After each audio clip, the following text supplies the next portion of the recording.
I'm going live and I'm handing the meeting over to you. All right, thank you very much. Call the meeting to order. I got my gavel over here. There it is.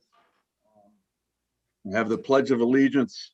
We have a Sergeant at Arms, Doug Nye, will lead us in the Pledge of Allegiance. He didn't know that's his role yet. Oh, wow. Okay, I pledge allegiance to the flag. It's to the flag, United States of America. United States of America, To and to the republic which it Which stands, stands. Under God, one nation, God, Indivisible, with liberty, liberty justice for all. for all. for all. I think that next time we do that, we should all mute and just have Doug do it because it's very disjointed. yes, Okay, roll call Hurst, here. and you're present from, And I am in Wolverine Lake, Michigan. perfect. Duck, Here, Wolverine Lake, Michigan. Nye, Here, Wolverine Lake, Michigan. Martini, here, Wolverine Lake, Michigan. Sergeant, Here, Wolverine Lake, Michigan. Malik, Here, Wolverine Lake, Michigan. Snyder. Here, Wolverine Lake, Michigan. Okay, anybody have any agenda additions? I do. I would Great. like to, I know we'd had, talked about it before, but I'd like to, chat about additional members. Okay. And I was Put gonna that under mention, new business. that'd be great. And I got confused over a couple of things on the agenda. We have a part where we're talking about due outs from last meeting. Yeah. There's also website content under the continuing business, and that was one of my, I guess a couple of the things are my due outs. So Okay. just Well, tell me where you want them. no, I'll let you know that my thinking on that is, and during my report, I go through the minutes and actually I've looked through all those due outs from last month and Yeah. there's nothing that's not already on the agenda. Okay, Okay. we're good then. All right, I have a couple. I have four, actually. I'd like to talk about under new business. I would like to talk about Huron River Watershed Educational Meeting that we can conduct in the future. I would like to talk about a suction device that we may want to look into to suck up leaves around the edge of the lake. The third thing I want to talk about is I want to put on the agenda somewhere, and maybe under continuing business, the Boater Safety Fair. I think that's something that we need to support in the future, but I wanted to get your guys' input in on that. And the next thing I want to talk about is bird nesting poles. I've done some research on that and I've got a diagram. I want to talk about if it's possible for us to put up a couple around the lake. Obviously not for this nesting season, but for next year. I've done a little research on that as well. There's more to be done. And then the final one I want to add is the public access signage. And I think we might want to put that under continuing business because I think that's going to be something we're going to be working on for a while. So also, Hannah, I'd like to move new business back to where it's supposed to be. I forgot to ask them to rearrange it to put that after my report. So instead of basically new business slides down to after chairperson's general communications. So, Got it.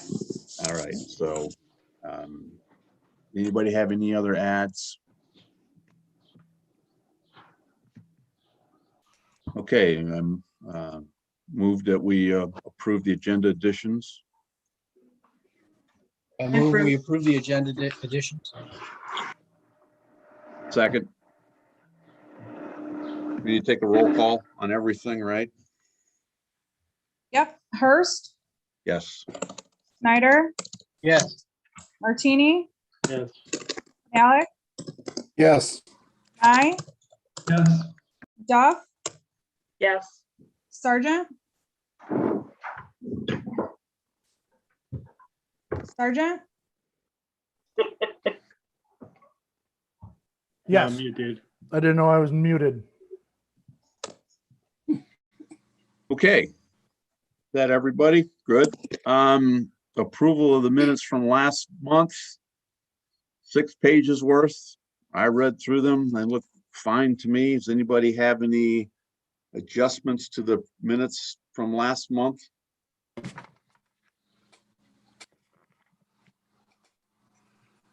Now, I read through them also. I make a motion to approve the minutes. I second. Malik, Yes. Nye, Yes. Martini. Yes. Snyder, Yes. Hurst, Yes. Duff, Yes. Sergeant. Yes,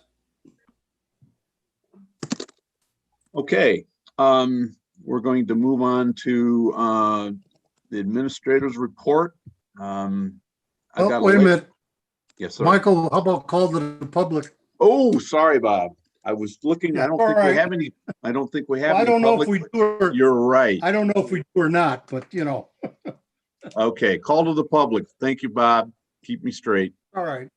Um, There are no public callers in the meeting at the moment. If they would like to call in, it would be *9 in their phones to raise their hands. But none at the moment. Okay. Thank you. So moving on to, I'm going to move new business down past to number 9. So moving on to the administrator's report. I got a level of 917.5 today, which is only 3/4 of an inch higher than it was last month. I'm struggling with that, but when we get our new transponder system in, we're not going to have any of these questions. Yeah, it's Right, still pretty, Ryan? it's still pretty low. The new transponder system is in. There's one piece left and we're done. Awesome. We'll talk about that in a minute. Awesome. I know of no noteworthy complaints to the village. Anything, does anybody know anything on social media that's popped up in the last month? Not yet. We got probably one more month before they start piling in. Okay, Gotta wait for the boats to go in first. yeah. So another thing about, another add to my report is I was informed today, Kathy probably knows this, that the DNR is going to redo our ramp and increase the capacity to 2 boats at a time. So Oh, that's going to happen sometime soon. no more parking spots though, correct? No more according to the administrator, it doesn't change anything else, just the ability to put 2 boats in Yeah. or out at the same time. I noticed that the ramp wasn't in yet, so I'm guessing that's why. Yeah, I noticed it was gone too. Actually, my wife noticed, I didn't notice, but Good. anyway, be so good. that's going on. That's good. I guess that's a good thing as long as we don't have any other impacts. But that may impact any kind of signage that we want to do anytime in the future, but we'll get to that later. So that's what I have on my report. My report on due outs is that nothing from last month. It isn't any different from it's already on the agenda. So that being said, the first thing I wanted to cover on new business is the 2021 budget, which I believe, if I'm not mistaken, runs July to July, right, Doug? Yes, it's the 21-22 budget. Yep. Okay. Okay, so we should probably fix that, Hannah, to 2021 budget, 2021-2022 budget.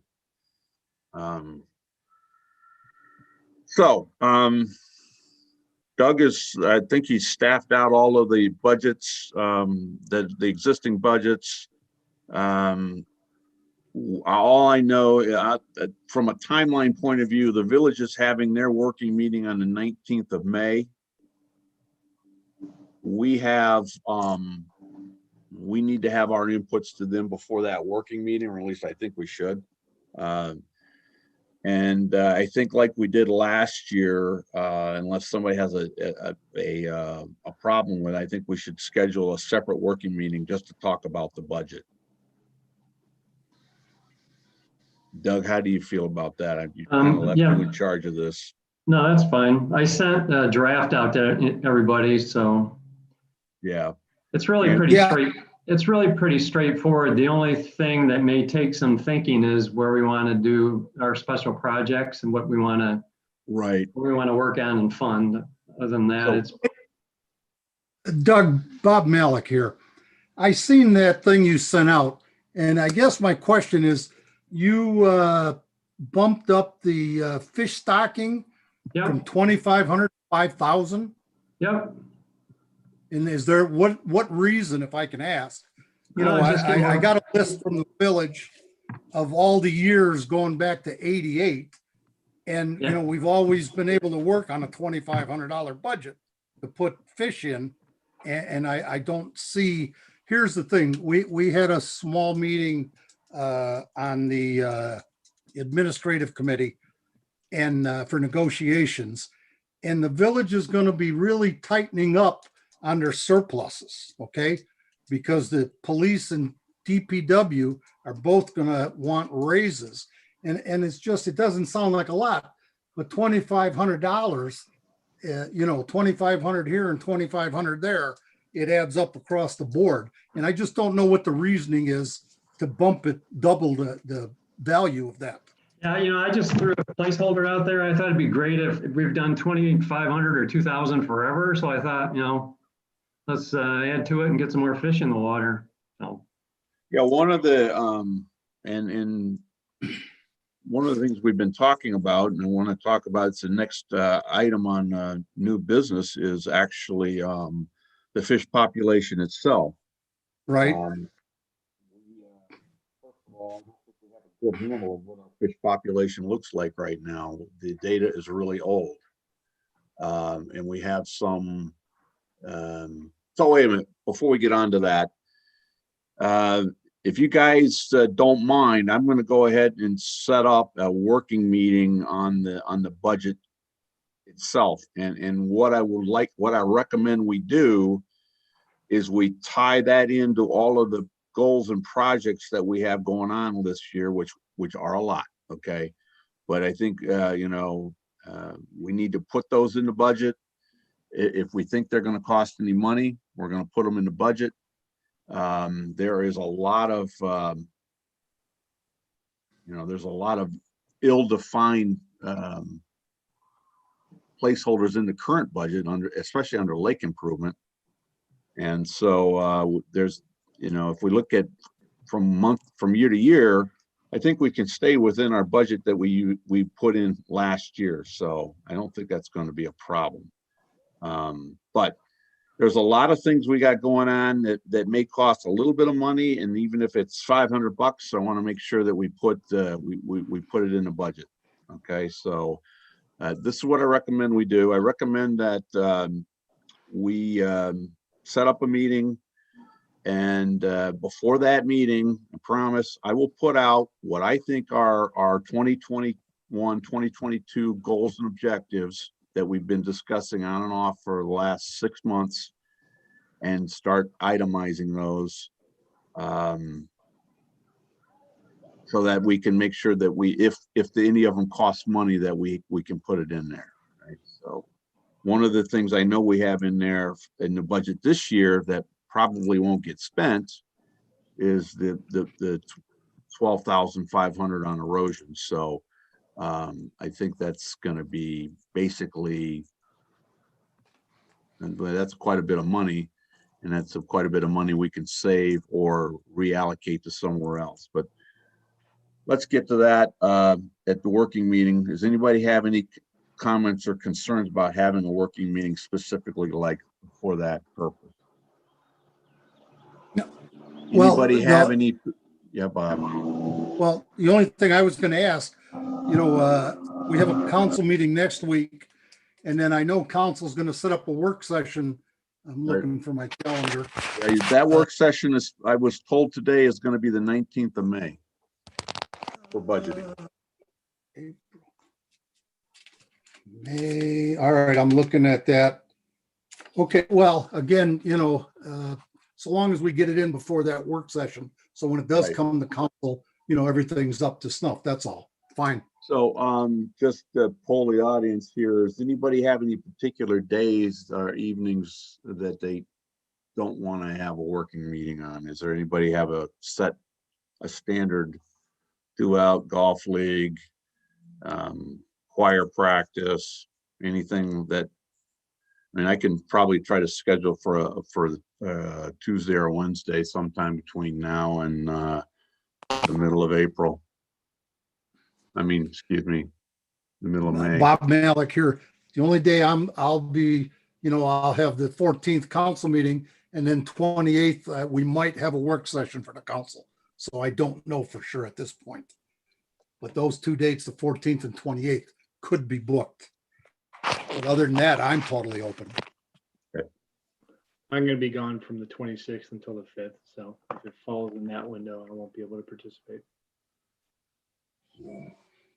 All right, Good. so, I'm gonna be gone from the 17th to the 25th. 17th of this month.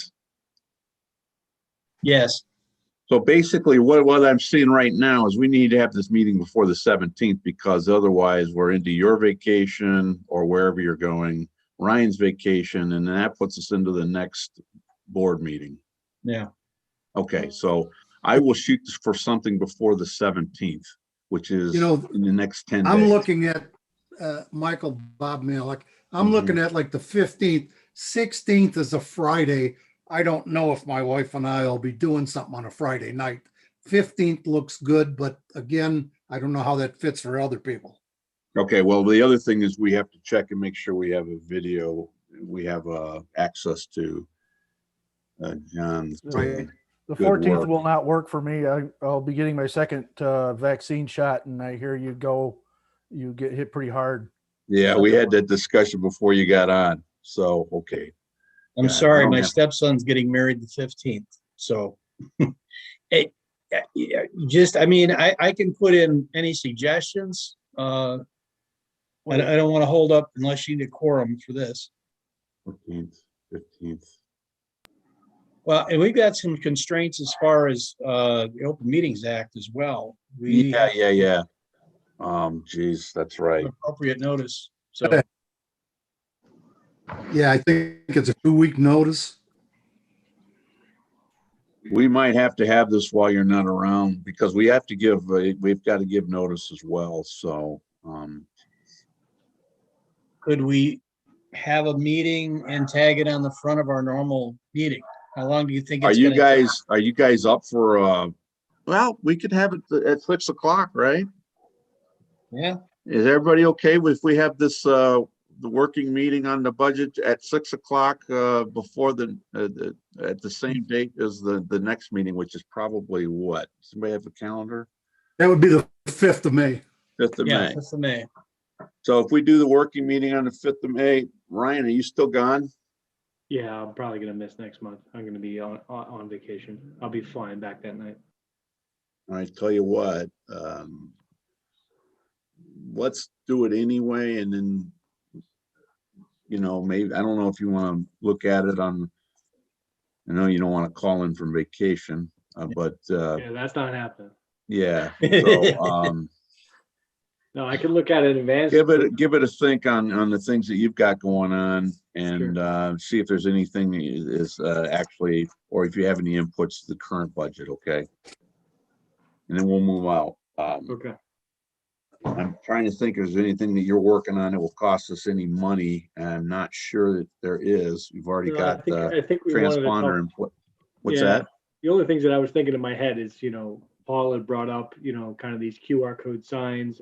We had talked about some kind of, I don't know, even if it's a dynamic map that has kind of all the different layers of the types of places where you can fish, places, whatever information is Public available, access. and- public access.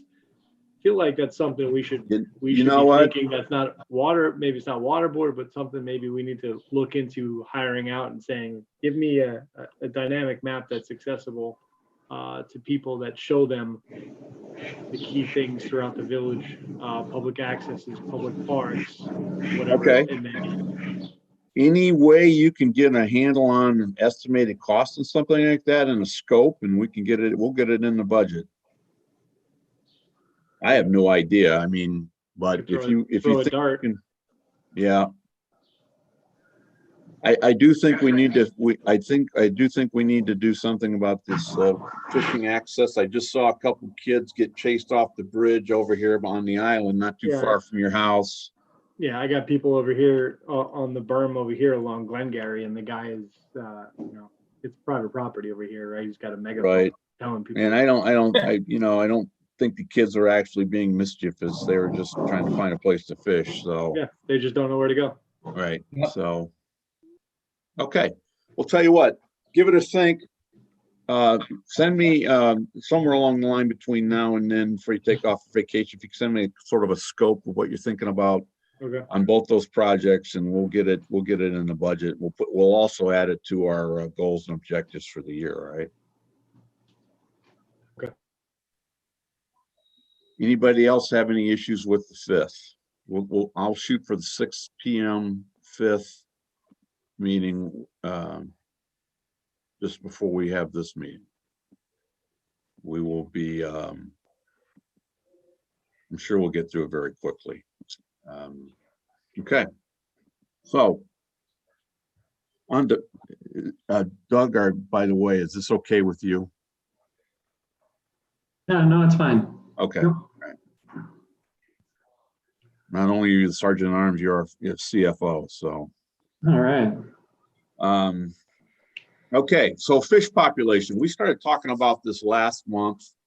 And I'm still not real happy with how well defined our fish population is. I think that the data is old. And I do know the state will come around and do it again for us, but I don't know when that's going to be. I think there were some comments about how the fishing has changed around here. So I stopped by the bait shop to talk to the folks there who probably know more about fishing on this lake than any of us. And they seem to think that nothing's really changed that much. In fact, she said there's a couple guys that fish this lake hard, and I gave them my name and number to call to talk about this. Didn't get anything call back, but I'd really like to kind of figure out how we can get a handle on where the fish are, where our fish, what's going on with our fish, if anything. I'm not sure there is. She even was telling me, the lady that is in the bait shop was telling me how they're pulling some big walleyes out of our lake, which I thought they were all gone. So that was a bit of a surprise to me. So I don't know. Does anybody have any passion to chase this fish population question down, or is it just? Okay, Mike, Yeah, I don't the know if big fish. everybody got the, from David Gillum. I sent him pictures that I had from the 2012 fish survey that the state did. Okay. And he then did the research and dug up, I'm going back to the inbox, bear with me. Okay, it's, bear with me a second. See, I don't know if you people, I'm sorry, I don't mean to make it sound that way. If the people on the water board got what I got, but it's a We've seen Wolverine that. Lake survey pictures. Yeah. We've seen that data's 9 years old now. Okay, I know that, but he pulled up when John Scott did the request for the survey, okay? All the paperwork that was involved, Mhm. all right? And he brought that up and he's sent that over on an email, okay? And it's, God, I'm looking 8, 9 pages long, 8 pages long. Mhm. Okay, on everything involved. And I guess what I can do, if everyone didn't get it, is I can talk to him tomorrow and see that it's sent off to everybody. Okay, Right, so you okay, can see- so there's a 9-page application process, right? Right, That, well, at least as of 9 or 10 years ago. right, back Okay, in so 2012. what you're saying is we should follow that procedure and try to get another survey done or pulled up. Yeah, I don't know if it's following that procedure or in the last 10 years, it's changed, okay, 9 years, how it's changed. Maybe it's consolidated, maybe it's different. I don't know what department that he'd have to, or we'd have to get in touch with, okay? What it's called on this, I see the seal on it, Department of Natural Resources, Michigan, Fisheries Survey for Wolverine Lake. And it says Fisheries Division Lake Erie Management Unit. Okay. Big fish Like I man, Mike say, Sargent. Well, Pardon? okay, so that's a great point, Bob. So there's a process to try to get another survey. Is Exactly. anybody on this board have a passion for that? We have a guy that has like a fish backpack, if I recall, who is the fish man on this board. He's also on mute.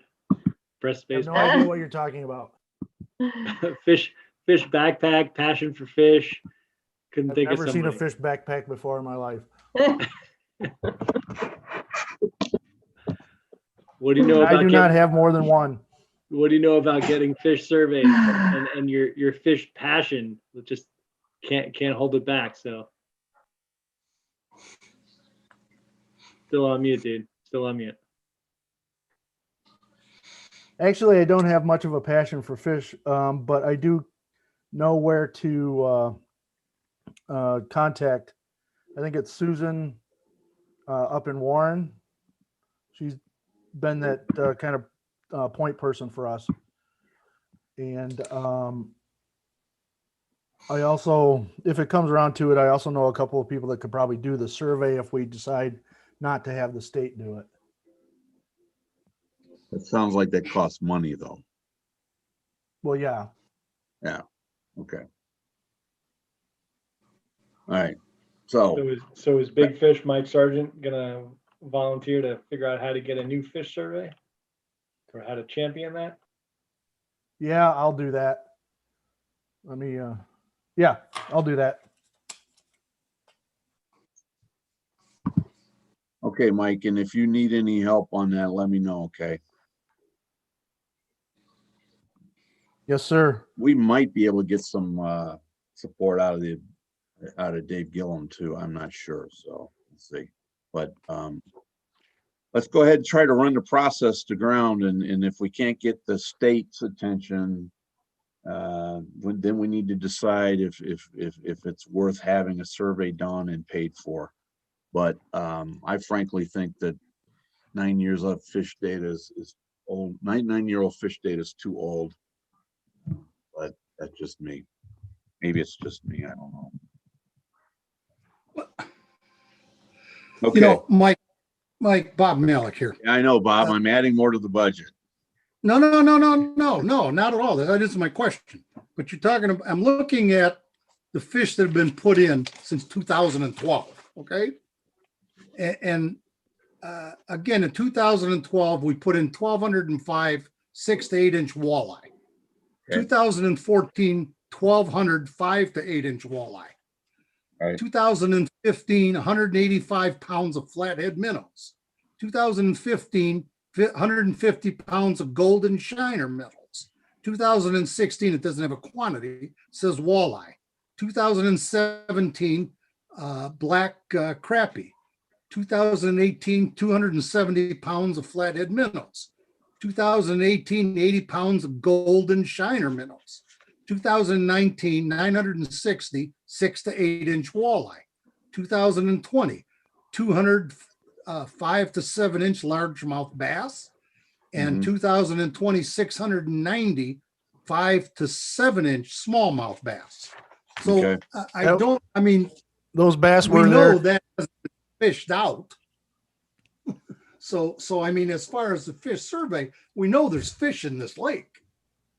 And the big fish aren't devouring everything. Well, So, the bass know, we put I- in last year was because we had those fishing tournaments that arrived unannounced and did a real good job of probably cleaning out most of our bigger bass. So we put Okay, those but back in. again, in 2020, we put in 890 bass, large and smallmouth combined. But They we don't didn't know fish. how many of those died. Fish. Well, I don't know that, but I'm just saying, it isn't like we haven't put fish in the lake. No, that's not the So, point, Bob. The point is what's in the lake. I mean, what is left? I think we found out that walleye aren't multiplying in our lake because the water's too warm. And so we're not going to be putting any more walleye in there. But what's going on with all these big carp that we see now? You know, I think we have an undefined fish population. I don't know if you're a fisherman or not. Several years ago when I was fishing, I started fishing here. I was catching pike. I'm not catching any pike now. I'm catching bass, less than normal. But anyway, it's just undefined. So we are a recreational lake, and I think that we need to get a better definition. well, again, I'm not against it by any means, but all I'm saying is we have added to the lake. Oh, Okay, absolutely, absolutely. And we've been we've adding added on a continual basis. we've been adding feeder fish to try to take care of the bigger fish. But Exactly. do we know if that's effective? 3 years ago, we had a massive discussion about the bluegill population in this lake and what was going on with them. And you know, I'm not sure the bluegill got any bigger or smaller, but you know, I'm not sure what's going on with If the you want to bluegill. catch bluegill, you're more than welcome to fish off my dock. My Okay. catches them by the dozen. The last time we had somebody come in from the state about the fisheries was 3 years ago, I believe. And he said that the bluegill population was overpopulated and the bluegills were stunted. Okay. So he didn't really have any recommendations on what to do about that. It just, he told us they didn't have any food. So I don't know. I don't know what to do. But I suspect that probably the bluegill population hasn't changed too much. They tend to be pretty fecund animals. Okay.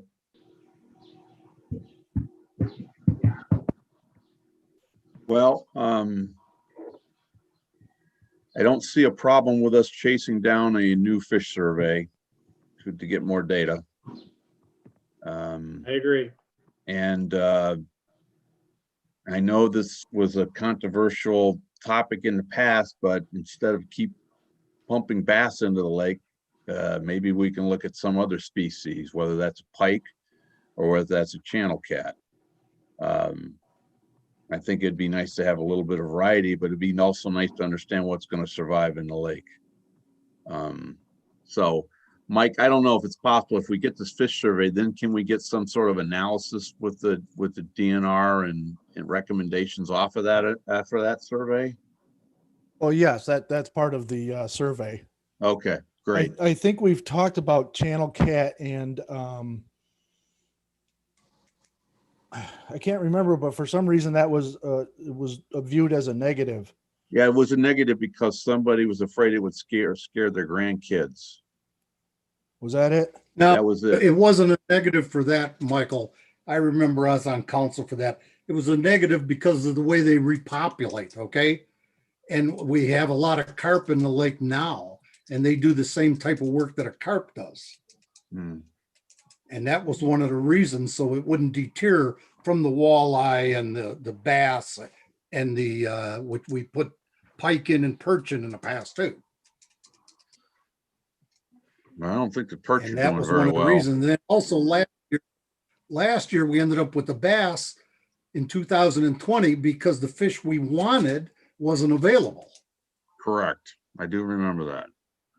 Yeah, What was the fish we wanted again? I We wanted thought we pike, I wanted thought. pike. Was Yeah. it pike that we were after? I thought it was pike too. Yeah, I think it was, but they weren't available, so that's why they went with the two different large and smallmouth bass. Okay, so Mike, we're gonna work on a fish survey and then we'll see what comes of that. And keep marching down the road on the fish population. Maybe we don't have a problem. Maybe the bluegill have decided they're not stunted anymore. I don't know, but I'd like to know. So that's item number 2. Any more discussion on the fish population? Okay, Paul, you want to talk about new membership? Yeah, it just happened today. I've got a neighbor that lives down the street. He uses I don't know if you ever seen him, but he swims a lot. He swims the length of the lake. He and another neighbor are sharing a new sculling boat. They do a lot of rowing, so you might see a long wooden boat out there. Wait. He swims the length of the lake? Yeah. He's got fins on his feet. He's got these creature from the Black Lagoon gloves that it's pretty neat. Nonetheless, If you say so. hey, I'm telling you. But he approached me and he said, "Hey, do you guys ever need new members?" And I said, "Why?" And he said, "Well, he's taken the MSU Lakes course. He took it on his own." Mm-hmm. And they tell you at the end of that course, you said, if you want to get involved with your lake, find out if there's a local board and ask what you can do. Mm-hmm. So I just, I know him. I don't know him really well personally, but he seems to have a pretty good head on his shoulders. He's a riparian. He works with the lake all the time on his own property and uses it a lot recreationally. And if you got an institution that we've asked people to avail themselves of to learn about the lake, and they recommend you try to get involved, it would seem like it wouldn't be the worst idea to recommend that I know we don't really need a new member. I mean, maybe we could. We got more things to do. We got more hands to do it with. I'm not opposed to adding new membership. I think it's healthy for us. The only opposition I have is if we add 1, I think we need to add 2 because otherwise we need to stick with an odd number for voting purposes. That's a good point. But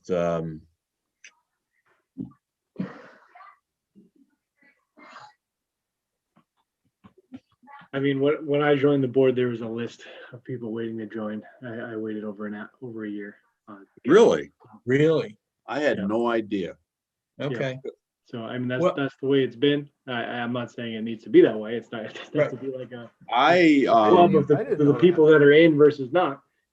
I asked the village administrator, and he said there was nobody that's actively pursuing Yep. getting on our board. But maybe Doesn't mean there's not an application in. Right. right. Okay. So Okay, well- last month we basically tabled this for the future based on we've got a good group. Yeah. And we're getting things done. I agree with Paul in that as we expand our scope of what we're trying to get done, and we have all these little projects, and and it's easier to spread those out amongst more people. So I guess we need to rethink, or do we need to discuss the addition of 2 more members to the board? Which would mean we'd go through a process, I believe, Bob, or we'd get the village administrator to seek out applications. Well, Okay, Bob Malik here. One of the things I think if you pay attention, or I shouldn't say if you pay attention, but if you drive by the electronic signs, you know, they change with different things, but I believe they always say accepting applications for water board, zoning board, you know, they're always promoting applications. It's just, I don't think the average person looks to get involved, okay? So my point, I would think as a councilman and as a resident, like we send stuff out, that we put an application in, they're gonna do a newsletter, okay? Make it nice bold print. Feel free to apply for zoning, water board, all the different things that are available. We as a village, a community, need to promote that stronger. Well, kind Okay. of sharing Ryan's experience when I first approached, because my neighbor mentioned a water board and I didn't know about any of the other boards. So I did put my name in the village offices.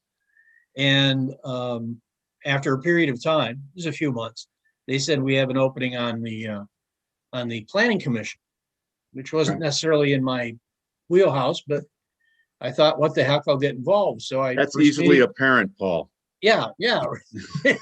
So I went to the planning commission, and the first meeting they said, well, we need a liaison to the water board. So, okay. Okay, and Um, I'll tell you that when Kathy and I came on board, there were three of us after 2 jobs, and that was Doug was the third guy out. And when we got nominated to the board, my first meeting, I said, why can't we add Doug? Because there's a guy out here that actually wants to do something. Okay. Yeah. So, Yeah. and that was basically, hey, it'll mess up the numbers. Okay. Okay. So, Well, why don't I tell this guy, I'll tell him what probably the process should be to go ahead and apply through the village. And then at least his name's in the hat. And if they've got people that are already on the list that want to be water board members, we should find that out.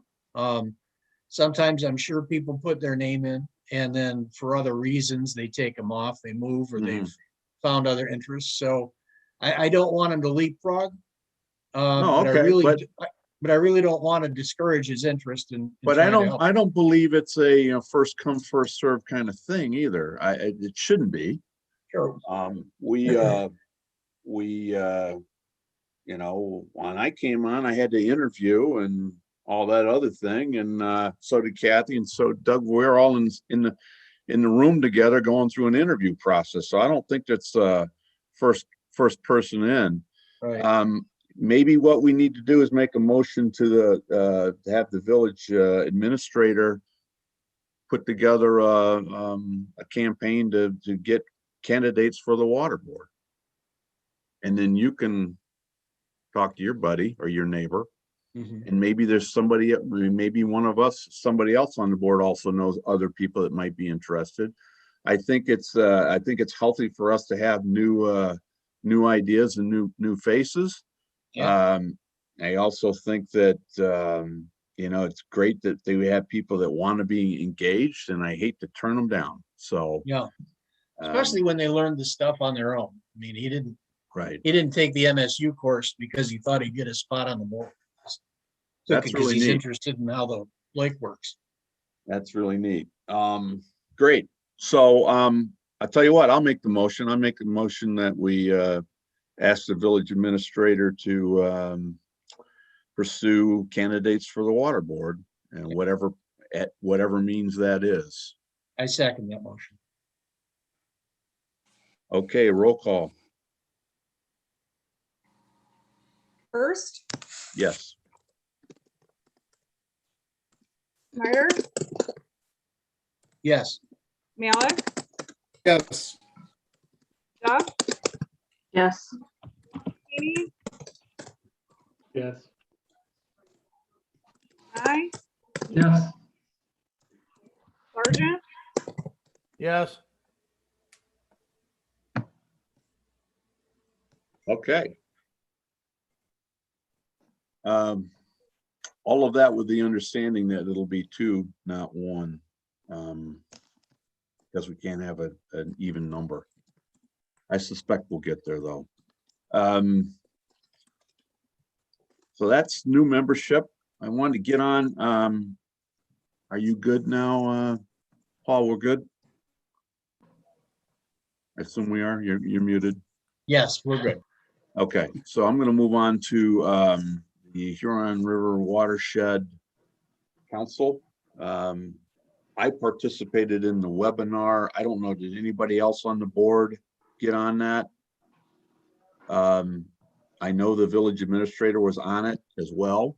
It was very interesting, very educational. A lot of what was covered was a kind of more detailed on watershed based on what we got through with Michigan State. As a result of that, I reached out to Chris Olson, who is the staff watershed scientist at the Huron River Watershed Council, and asked her if she'd be interested in doing an educational session for the village. And she said yes. We talked a little bit about it. It's a very we are in a very interesting situation. I don't know, guys, you realize this. We are in the Huron River watershed. We are the headwater of the Norton Creek shed.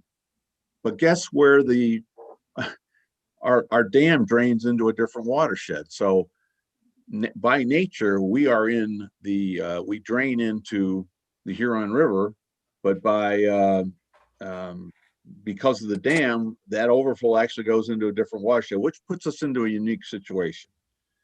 So the content of this webinar was about how citizens can be engaged with their lake community and help the water and the impact the watershed has on it.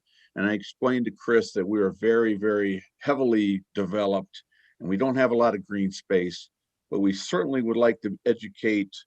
I think we have folks in our community would be like to understand the impact of the watershed. So I don't know what you guys think about that, but I would like to set up a kind of basically a Zoom meeting, which I was talking to well, where is he? What's your name? Our videographer here. John, I'm sorry, John. And I also talked to the administrator about this today. I think it's possible that we set this up as a Zoom meeting. Chris can call in and she can do her presentation. And I think that if we do it right, we can get anybody interested, and hopefully part of those interested are the water board, maybe the council, as well as any villagers on a roll that can then sign up, call into, or sign into the meeting like we do now. John was explaining to me there may be a limit to that, like 25 or 50, but I think it's doable. So if we, if you guys are okay with this, I would like to pursue this as a separate meeting, educational meeting, a Zoom meeting, and arrange it for the Huron with this lady from the Huron River Watershed Council. Does anybody have any? Yes. What is it that you're what is it that she's going to be doing? Providing, well, first of all, the what you can do, part of it's education, Mike, right? The impact of the watershed, a little bit about the lake. I was actually talking to her today about how we could do sort of a lake specific where we fit into the Norton Creek watershed, understanding what a watershed does to the lake, and also what we can be doing as citizens of the community to improve our lake health on the watershed. Also the impact of like the Greenaway drain. So it's all just about, it's primarily education, but also I think it's part of it is the education on the science of our lake. Okay. Yeah, I've been trying to get anybody. I'm 5 or 6 emails in, and I have got one response, which is from somebody um, saying that they'll inform Rebecca, which is a director of some sort, about my interest in joining the board. But so Wow. Okay. maybe if we can beat her head a little bit on that too. I think she'll be helpful.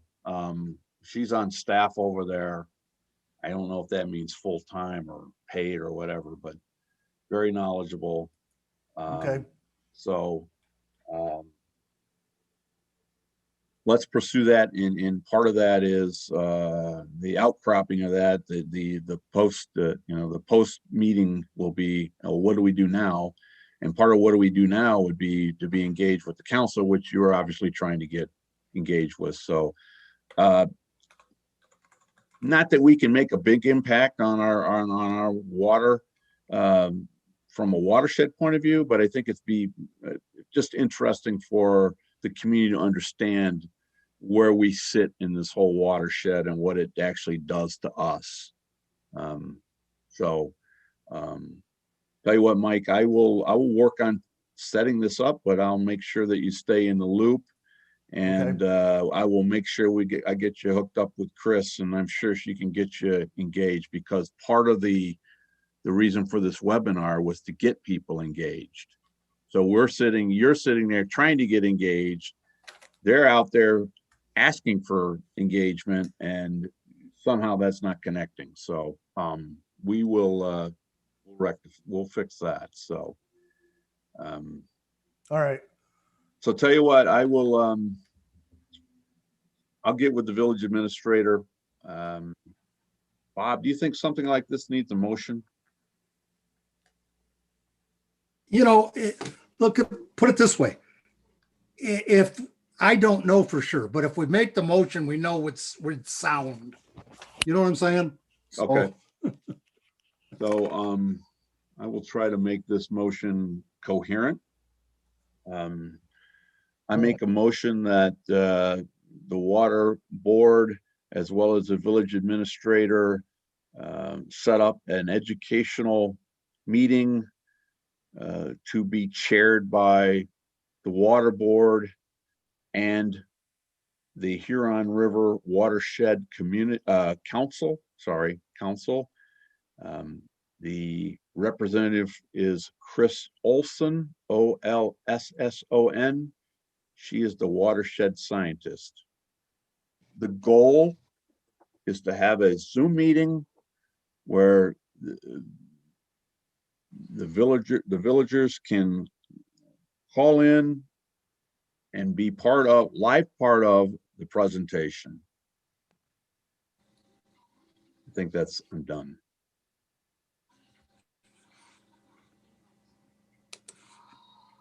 So you need a second for that? I do. Bob, Second. I'll second. Oh, go Okay, ahead, Bob.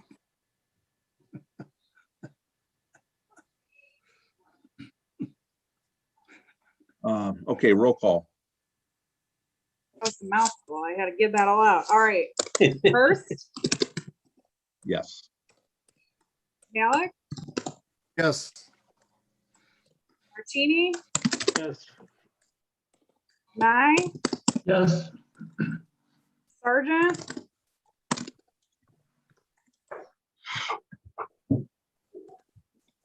Sergeant, Yes. Duff, Yes. Snyder, Yes.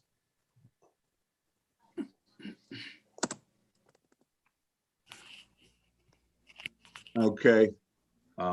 Great. So that's done. Bob, I don't know if I'll be able to call into the village council meeting, but I'm sure you can handle any questions, right?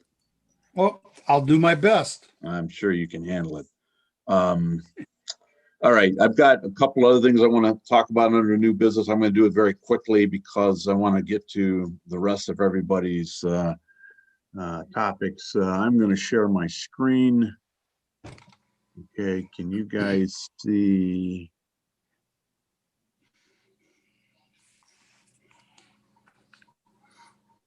Can you see that?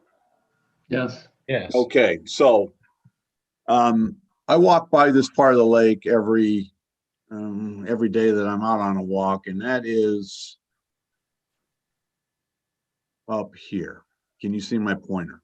Yep. Okay, this area, like the drain area, must be over here. No, not there. Let's see the drain, wherever the drain is, At the bottom of Penny Lake. right here. Which drain are you talking about? Not the drain, Oh, the culvert? this area right here. When the lake goes down, this is almost walkable, if not walkable. Certainly this part is like dry, okay? And it's full of leaves. So our lake is filling up with leaves. And eventually that's gonna all fill in. And I actually got approached by one of the villagers that lives in one of these houses over here, somewhere along the line, and said, can something be done about this? Well, I got thinking about it, and I was wondering if there was some device that we could find that could vacuum this area up that's not, quote, dredging. Okay, so instead of having to be a dredge, could we clean up all these leaves along this area and any other area where we're losing depth and we're losing a shoreline? So I am not very far along with this, but Paul sent me a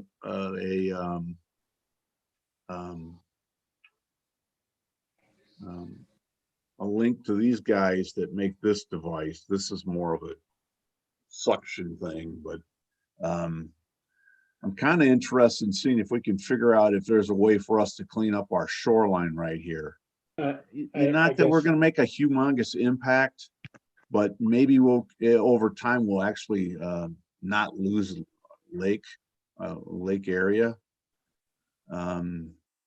So Not to be a cynic, but the people that own that property, why aren't they raking the leaves?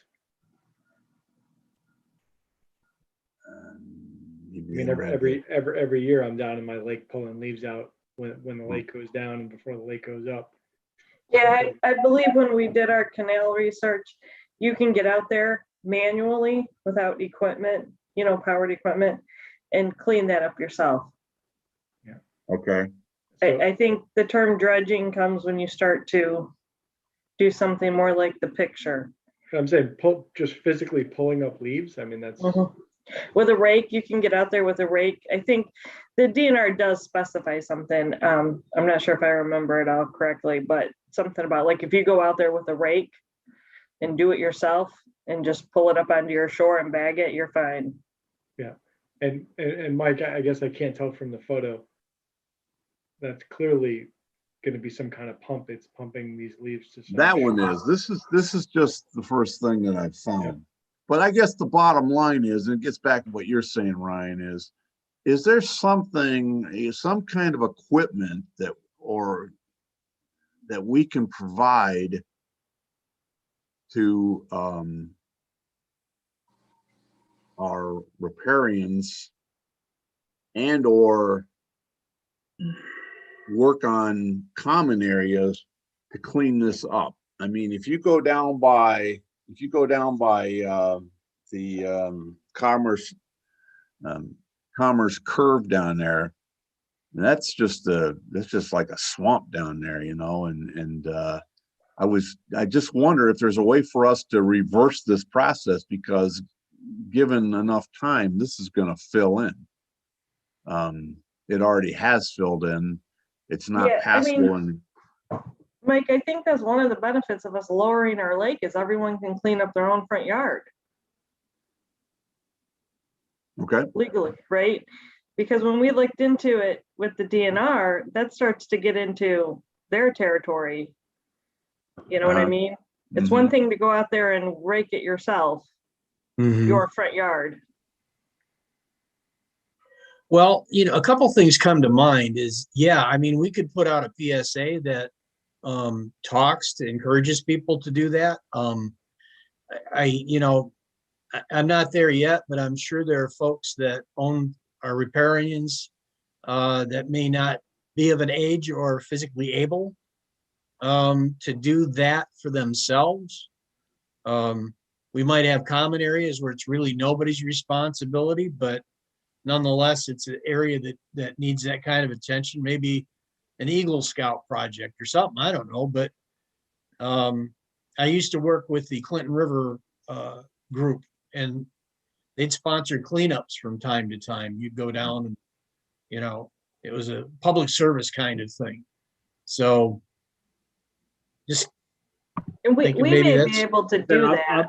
I'm all for if there's property that the village owns that we feel like we're not taking care of and we want to invest in something to be able to help us take care of the village owned property. Great. Yeah. I mean, I can tell you the effort I put on my shoreline to keep it the way it is so it's usable compared to my neighbors on both sides Mhm. who haven't picked up a leaf out of the lake in the 13 years I've been on the lake. I mean, I don't think the village needs to go over on their property and start sucking leaves up because they don't do it themselves. Right. Well, Well, I'm what- always suggesting if they're physically unable. Right, and I'm sure we could, reach out, or, if they want to reach out to somebody, that would be, we could Yeah. pull what the DNR suggests you do, Mhm. right? Okay. Individually as homeowners, and make that more visible. Yeah. Right. Well, I throw this out as a food for thought. Obviously, we're not going to get to this as the lake rises this year, but boy, Well, that it would be good to get the word out. Like, we could obviously recheck with the DNR and everything and get the details on what's acceptable and not acceptable. And Right. we could make that noted. right. If This people are canal complaining right about that, here, they need to know what they can do themselves, right? right? This And, canal, right? This part of the canal that goes through the culvert is right, really prime property for that, and I'm not sure that's all. most of it is. There's a very small chunk that is village owned. Okay. Most of it is all owned by the homes private. there. Okay, Yeah. well, I'm also thinking is if we can come up with, if there's equipment or devices that we can provide to villagers. I can get with that, right? If we want to offer equipment for rental or purchase or something. I've got this thing that I use to get leaves out of my lake. It's like some kind of crazy basket. It's hinged. You pull a trigger, Really? it flips open. It kicks ass. It's great. I'd like to see that. I can't find it anywhere. Previous homeowner, it looks like it's homemade. Previous homeowner left it here for me. Maybe Andy can build us a couple. Yeah, I hope it never breaks because it's amazing and I've never seen another one like it. So yeah, if we want to do something like that. What I'm saying is, Ryan, is if that's such a great device and you can make it, you can actually use it effectively. If Yeah. we can make something like that available to villagers and also somehow line up the, hauling the stuff off, right? Because that's going to be a pile of leaves. Yeah. I think that's doable. I think we Yeah. could make some sort of impact here. Yeah. I've got a tool that works great that I can't find anywhere else. All right, well, we won't beat this one to death today. Just, you guys think about it because I think it'd be nice. It would be a good service for us to provide, not only to the common areas that are easily impacted, but the area, all of this area that I'm showing you here, this piece is back there behind the subdivision right in there. That's a mess in there too, but that's obviously subdivision. So that's that subdivision beach over there. And this little piece up here is the one I was talking about that is pretty well filled in, but there's other places along the lake. That's just along my walk. Okay. So anyway, food for thought. The other thing that I want to move on to, because I don't want to dominate this meeting. I want to get everybody's position on a boater We looked safety. into that, I know. What's that? but what I don't understand,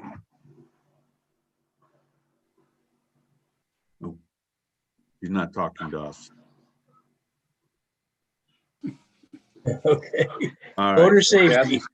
Voter safety fair. Are we as a board, do we want to support this? Because if we do, I want to get organized because it 2022 will be upon us in a hurry. I think so. I think it was a great idea. Okay, so I'm gonna continue to talk to the chief, talk about 2022. And then as I get my arms around it, we will figure out what kind of motions we need to do and what kind of budgeting we might have to do. That's one of the reasons why I wanted to talk about it, because I know there's going to be money involved here. Also, this will be an opportunity if Parks and Rec want to work together with us on something. This would be a nice joint project. Oh, yeah. But that's going to take some work. So, just hang on. I'll fill you guys in some more. I'll take the lead on that and kind of chase it down. Maybe by the time we get a couple new members, we can dump it on them when they join. Being facetious. Okay. I probably brought this up before, but I've been looking at nesting platforms, or I call them nesting poles, or actually call them nesting platforms. I haven't got a lot of information yet, but they are devices. This is one here shown here. This is off the Cornell University website. They have a lot of good information. So basically what you do is you put in a 30-foot telephone pole, probably sink it 10 feet. So you need a 40-foot pole, good solid pole, and then you build this platform. You can literally build more than one platform on a pole. You can also build them a little bit different sizes. So blue herons and bald eagles can both use this kind of device.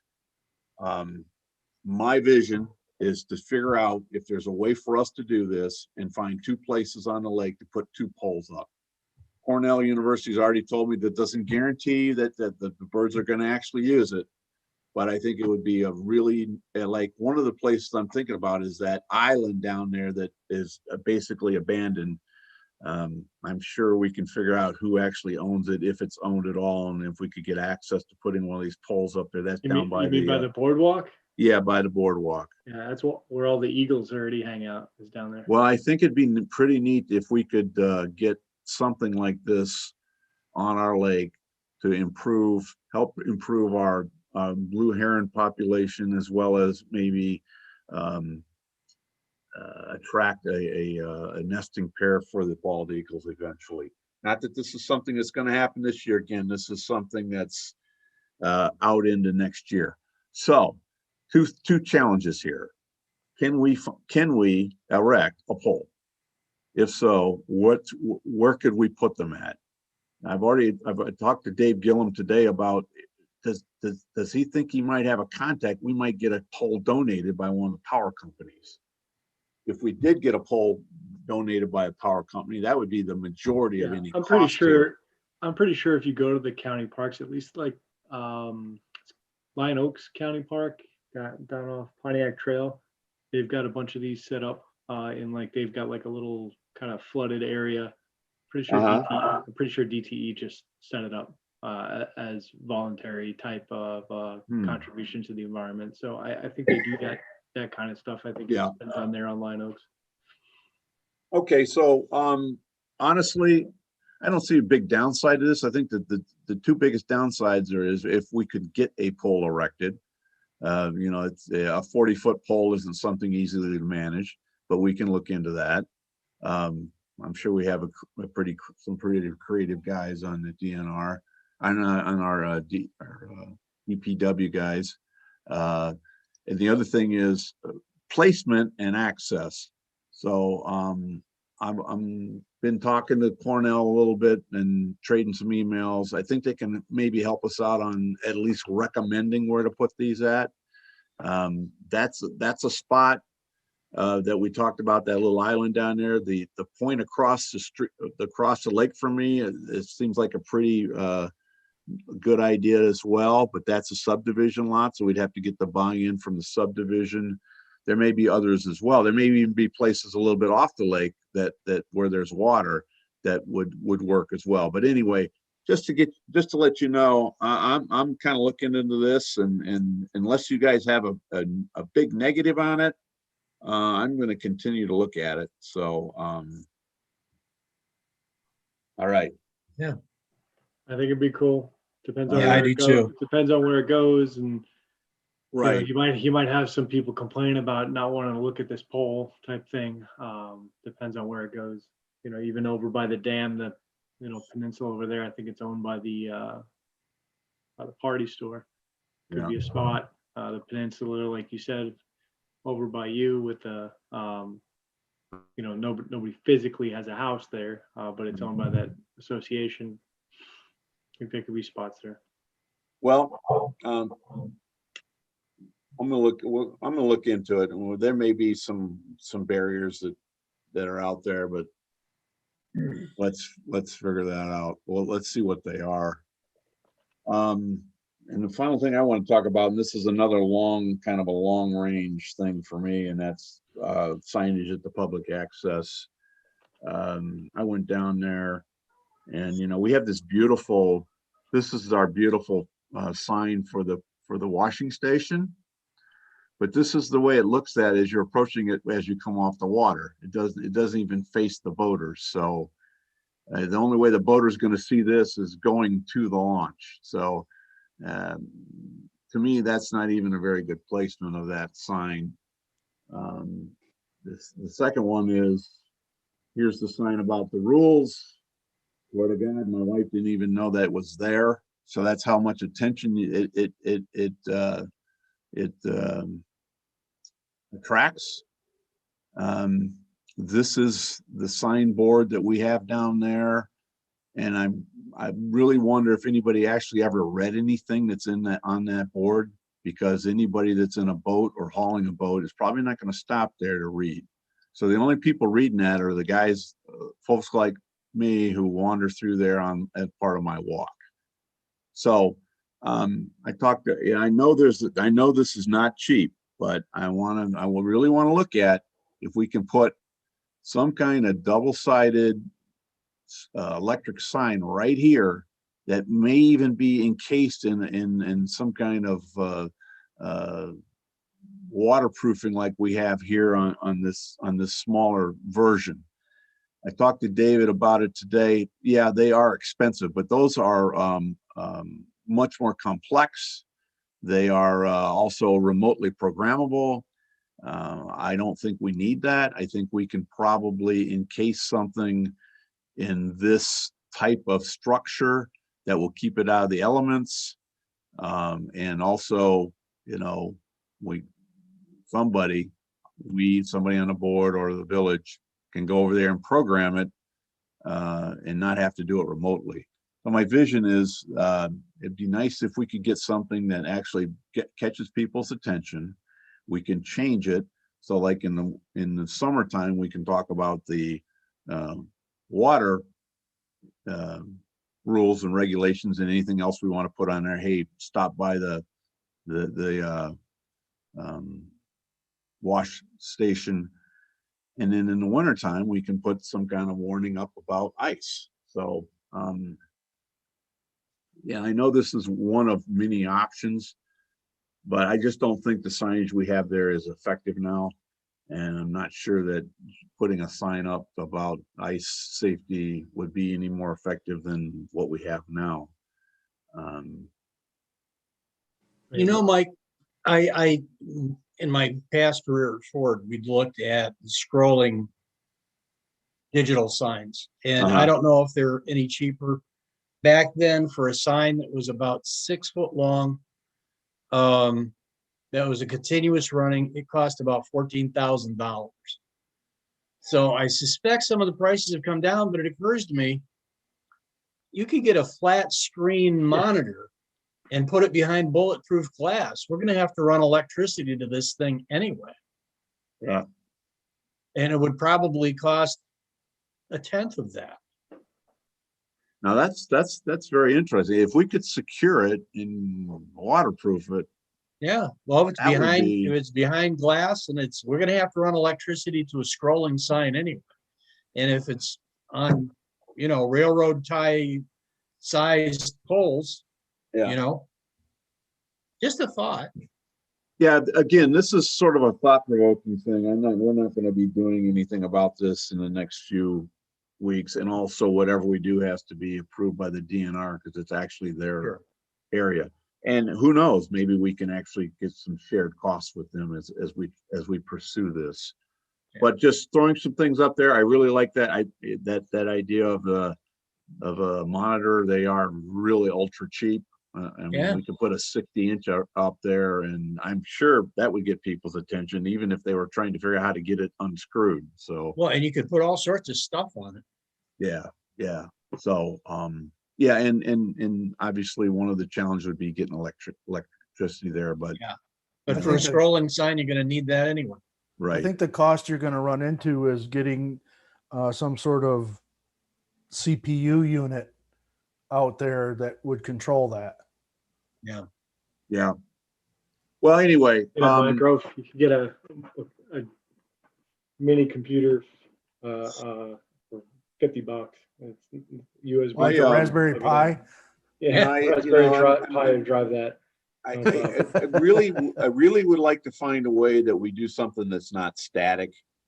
And so, if you guys watch your TV now, whenever they put up graphics, they always put something that's moving on there so people watch it, okay? If something's moving, people actually pay attention. Whether you Yeah. know it or not, that's what's going on. So, I mean, Yeah. we can, the alternative will be to look at a static sign, and obviously that's something we can do, but I would just like to I'd like to check the realm of the possible here. Sure. So again, this is not something we need to act on today, but I just want to throw it up there for thought. Somewhere over the next couple months, we'll be bringing these items back up again and figure out how we're going to, if and how we're going to do them. But I do think that somewhere along the line, before the end of the season, we want to have some kind of signage on ice safety, whether it's static or one of these dynamic boards. Yeah. Okay. So I'm sorry, really didn't mean to take up that much time.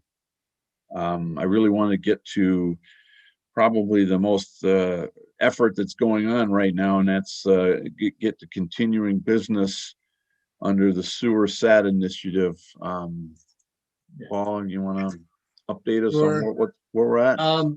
I sent out a note. We're pretty much where we were at when I sent the note out a couple of weeks ago. Tabitha was ready to spend a day pulling together the information that we'd given them, and was going to spend a day just getting the website ready, and we were expected to launch either that weekend or the Monday after.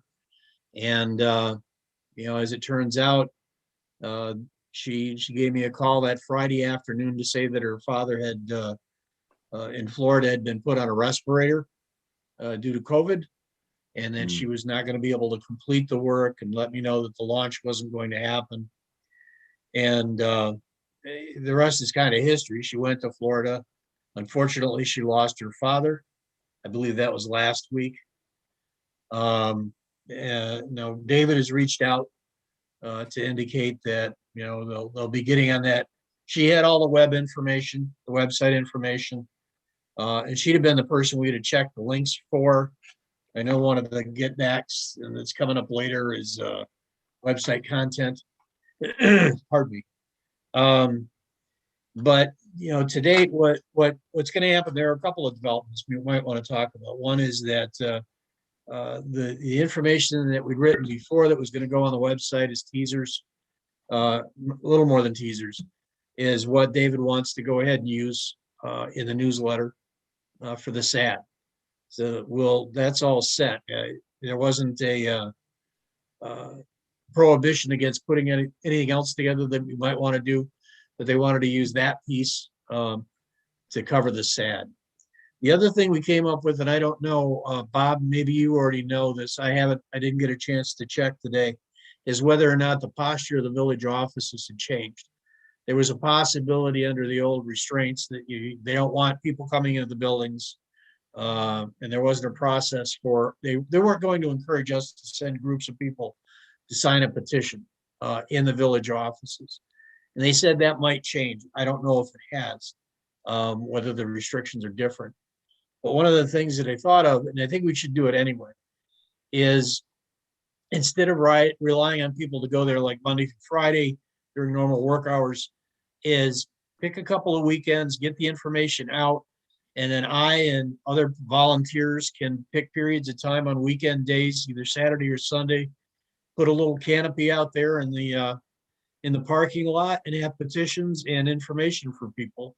If they want to come and sign this ad on a weekend, they're driving by or whatever, as opposed to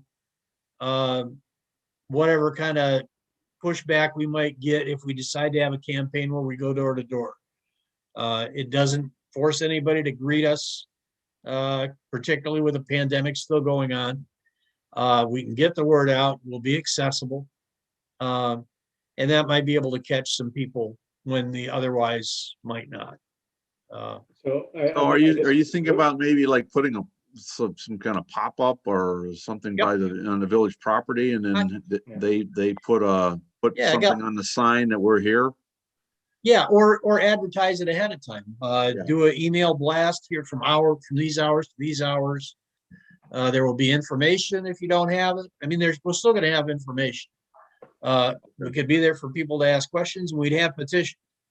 One of the things about the petitions, you've got to have somebody there that can act as a witness to their signature. Gotcha.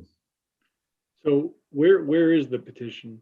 Like, and David is- I agree we can do the thing at the village.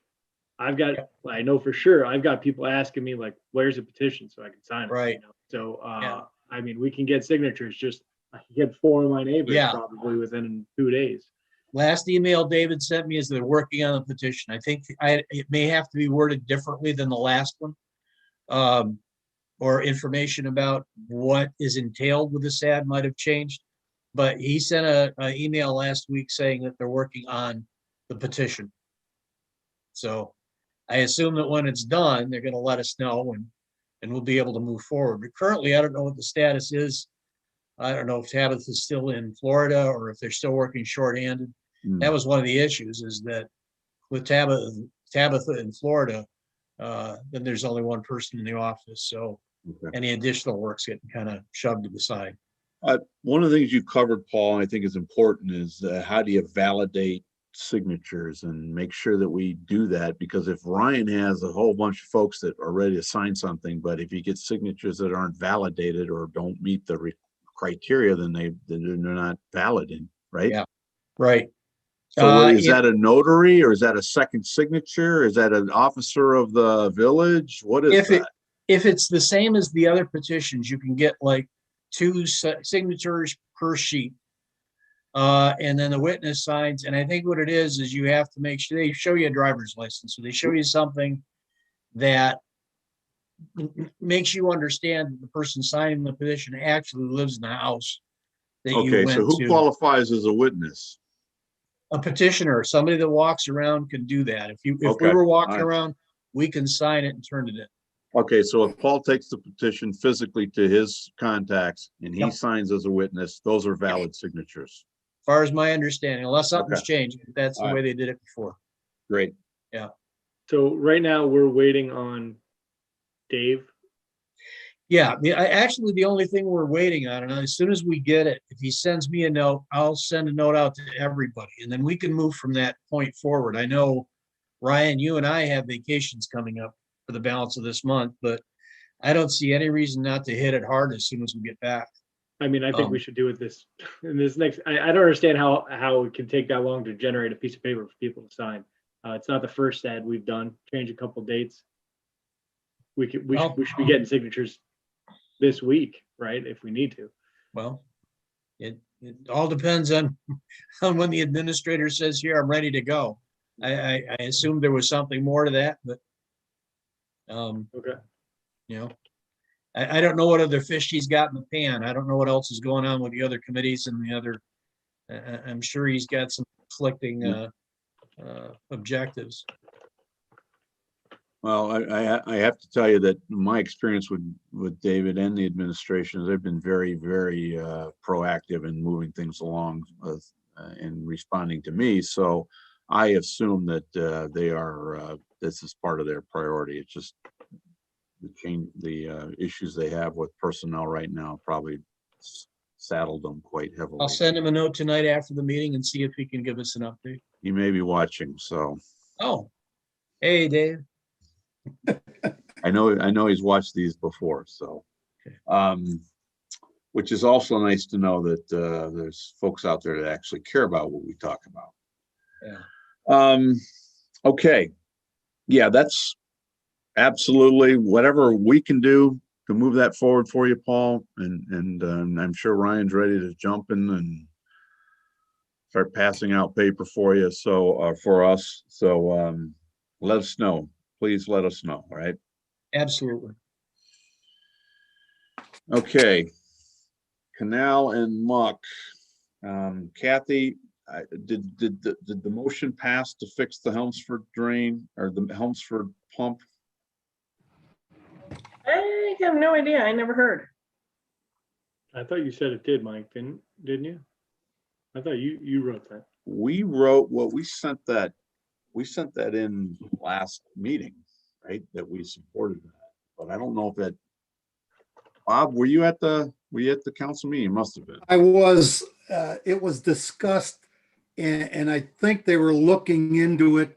I can't remember the final answer, and I'll be honest I with you. need to look at the, Okay. we need to look at the minutes then. Okay, so, You okay, know, You want me to pull I was up? gonna say, beyond getting that pump fixed, what other actions are we gonna take? I mean, trying to get the nozzle on there, a directed nozzle at some point, but is that where we end our effort?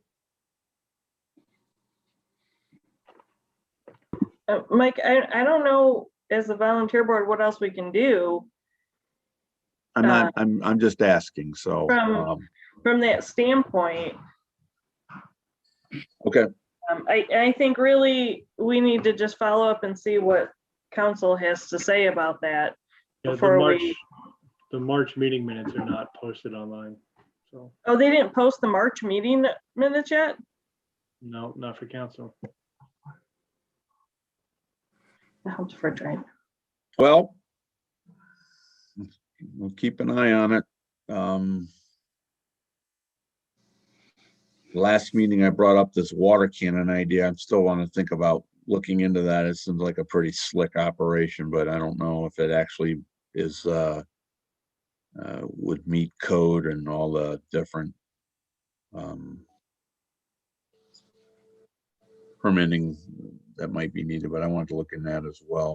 Yeah, the last minutes they have posted is February, and that was about the SAD and rehiring Progressive. There's nothing else there. Right. All right, so, well, we said our piece and, you know, we are a recommending board, so that's, time to move on. I guess at some point, we're gonna need to decide how to get the stuff out of the lake. I forgot where we're at on that. I know we kind of we need to recover our equipment, get it stored. Didn't we kind of just say we're kind of sick of? All right. Well, I'm gonna put that to the budget meeting. We need to budget for that. So when we get the budget meeting, we're gonna put a line item in there for removal of the aeration equipment. Right. Good to me. Now on to our new favorite topic, and that's our transponder system. Ryan, I understand you were over at the village. Yeah, I went, worked with Andy and Dave. We set it all up in the conference room, got it functioning. Andy installed it today over by the dam. So the last piece is to get the actual sensor in the lake. the water level sensor in the lake. So we're doing that tomorrow at 10. Gonna go Wow. bring my paddle boat over there and get the rest of it set up. But it's there. It's transmitting, available online. Once we get the sensor in, I'll configure it. And then I'll send a link to everybody for the access and what the password is if you guys want to go tinker with it. And then we'll figure out a way to make it available. There's a way to make it available to the public so that the Right. information's available.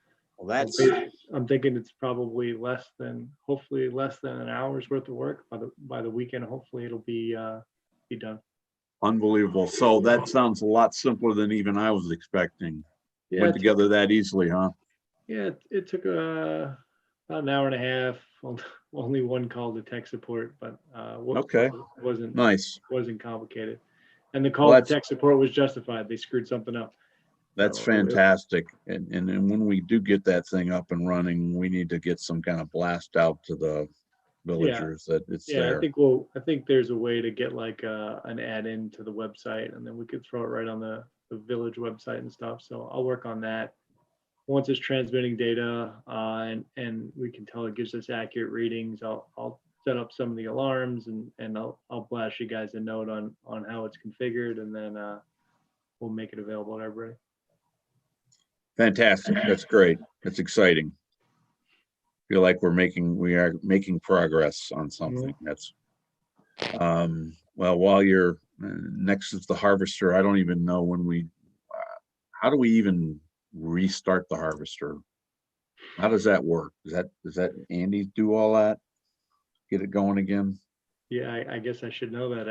I'm not sure how it gets dropped in when it's Yeah. good to go again. So yeah, it's obviously not yet. I feel like we start that in May typically, no? I know it's not right away, so, Well, the weeds are going to, given this warm weather, the plants are going to start growing as soon as that water hits a certain temperature. And I can't remember what Paul said it was, but as soon as it gets to that temperature, these things are going to come out, and it's looking like a warm stretch here. Yeah, I mean, Yeah. when we listed our lessons learned from last year, we basically said we had kind of a mild winter and the ice cover disappeared early. It caused, and we also had a late first survey there, but if we think we're going to get a warm streak here, we might want to get Progressive to come out and start kind of doing their survey early. Yeah, I was just gonna ask, do we know when Progressive's coming out to start surveying? Did Paul give any information? I have on the calendar that he'd be coming out in April for the algae, to check the algae out. So let me find out. Because usually he gives word to the administrator about harvesting. Yeah, just Because for reference, the first logged, now granted it's pandemic time as well, but the first logged harvesting last year was June 4th. I'm sorry, Ryan, when was it? June 4th. June 4th? Yeah, well, Yeah. don't forget that had a lot to do with trying to find somebody to drive the boat. Oh, Well, right. last year we had a driver. Wasn't that 2 years ago where we lost a driver? Last year we had a maintenance problem, didn't we? And it went down. Yeah, that was it went down in July. Oh, it went down in July. I thought it was parked out in front of the island there for the beginning of the season. But anyway, It went down from the 14th to the 21st last year. I'll send an email out to Paul as well and just see when he's planning on being out. I did see algae today in that canal behind the narrow bridge off the island back there. That there's algae in there. So Algae or duckweed? looked like algae to me. Was duckweed is duckweed the green stuff that sort of looks like a mass? No, the end of it kind of looks like a bunch of floating 4-leaf clovers. No, Yeah. this was definitely algae. So Okay. It doesn't surprise me. I just wanted to make Sure. With the way the weather's been, who knows? I mean, I assume this warm weather really is not good for algae blooms. I mean, or it is good for It's algae great blooms. for algae blooms, Right. which is something we don't want.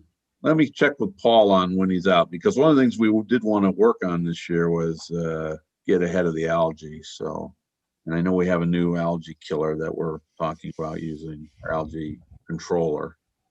I'll get with Paul, see what the timing is. Hopefully he'll invite us, whoever wants to participate in his reviews like he usually does. Anything else on the harvester, Ryan? No, Okay, looks like we only have like 4 days of warm weather here, and then it's gonna get down in the 50s again. yeah. Lake erosion, I talked to Dave a little bit about the area by the culvert over there, and he said that our engineer looked at that and doesn't believe that's a problem with the road bed over there. So quite frankly, I've lost a lot of my passion for this and on the erosion side, and really haven't done much about this. So I have no progress to report. Lake enforcement issues, I don't know of any except, there's guys out there that already that realize that if there's no no wake buoy not there, that they can go ahead and stream through there as fast as they can get. But that's human nature. Plant control and invasive species. Anybody have anything to talk about there? We're really kind of early in the season here.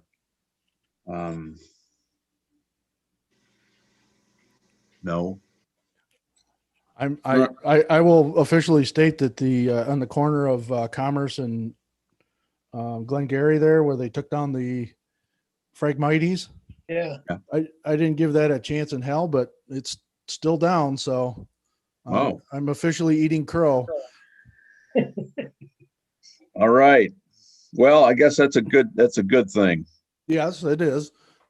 Okay. Well, some good news. Huron Valley Watershed Council, we talked about that already. As far as the calendar goes for 2021, completely lost control of that already. I'm looking at it. I'm not sharing it, but I'm looking at it. So I guess I'll commit to try to get this thing updated before we get back to when we get to our working meeting, which kind of ties into the goals and objectives. Again, when we come into the working meeting, one of the first things I want to talk about, and if you guys want to send me lists, that's fine. I think we need to categorize our goals and our objectives under our three main goals, and that are goals of improving safety, lake health, and recreation. So all of our objectives should fall under one of those three items, and I think they do. But that's the way I'd like to organize that when we start getting into our budgeting, and also, our long-term broader goals. Speaking of long-term broader goals, I don't even know how to do this in this, at least right now, but one of the things that I want to work on is I really want to work on improving our lake chemistry as much as possible. We're already well down the road on doing that, but I think I'd like to somehow get a focused effort on that to reverse try to at least control, maybe reverse, although they said in the course you can't reverse the eutrophic slide, if you will, but we are pretty far up that curve. And anything we can do to minimize that. I just haven't figured out a way that we can put this into something that is coherent. But just to let you know, that's one of the things I want to focus on Well, long range. On the lake clarity and the condition of the water. I got asked something today and I didn't look back through notes. Have we ever tested for PFAS? I think we No. did. You know, that's a good question. It was interesting you should bring that up because I thought that would be brought up at this watershed webinar, and it wasn't. So, but I will ask Paul. I think we were tested for that, and we don't have a problem. But that doesn't. I don't even understand what exactly is PFAS and how does it get into a body of water, and what do you do to It's prevent it's the precursor to like Teflon coated things. Oh. It's the monomer that makes the polymer, and it's been used in manufacturing, obviously, and also in fire extinguishing fire extinguishers for like at airports and those kind of places. Mm-hmm. And it's it gets in the ubiquitous. groundwater it gets in the groundwater. It's got there's actually a fairly, is it PFAS down in Ann Arbor or there's something else down there? But I thought there was a pretty ugly looking plume in the groundwater down by Ann Arbor. Yeah, I thought I heard that too. So I can't imagine that PFAS would be around here. To be honest with you, we don't have an airport. Instead of It's- assuming that, I think I'm going to also ask Yeah, Paul about that as it's- well. It's hard to detect. I mean, without testing, we're part of a watershed, so it may not originate here, but it certainly travels. And the question came from the same guy that talked to me about joining. He said, he swims a lot in the lake, and from time to time he'll take a gulp of something, and he just as soon know a little bit more about what he's drinking when he's trying to swim. I'd be more worried about the Giardia than the PFAS, to be honest with you, if he's doing that. Yeah. But it'd be something to know whether or not we've got that kind of an issue, I think. All right. I will get a note off to Paul about that, just to maybe next time he comes in, he can educate us on PFAS and how it and if we are at one of the inputs to our lake is the Greenaway drain, and there's all kinds of things upstream of that. So Yeah. I guess we would be a candidate for some kind of industrial waste getting in there. Yeah. Okay. So I'll take a note to get a hold of Paul on that one as well. Hey, Mike, just Yep. kind of on a side note, since most of you guys are all on wells, do you guys test your well water?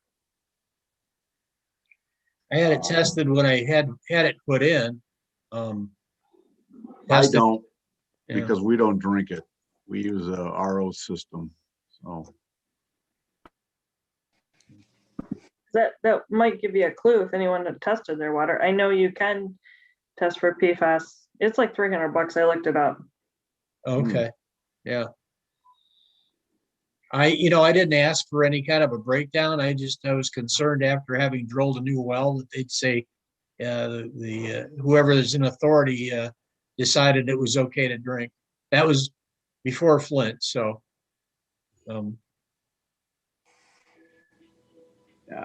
I don't think this area has a problem, but up north, we used to have ours checked every few years. all right. Well, tell you what, we obviously need more information on PFAS. So I'll get with Paul and see what we can get from him, and if there's even a need for us to spot check either the lake water or the groundwater around here. I might even ask Chris from the Huron River watershed folks if there's anything that we need to be concerned about or anything that we can do to check as well. So, but Glad you brought that up because I've been thinking about that as well, and every once in a while it pops up, and I think it was in our course as well. So, Yeah, so okay.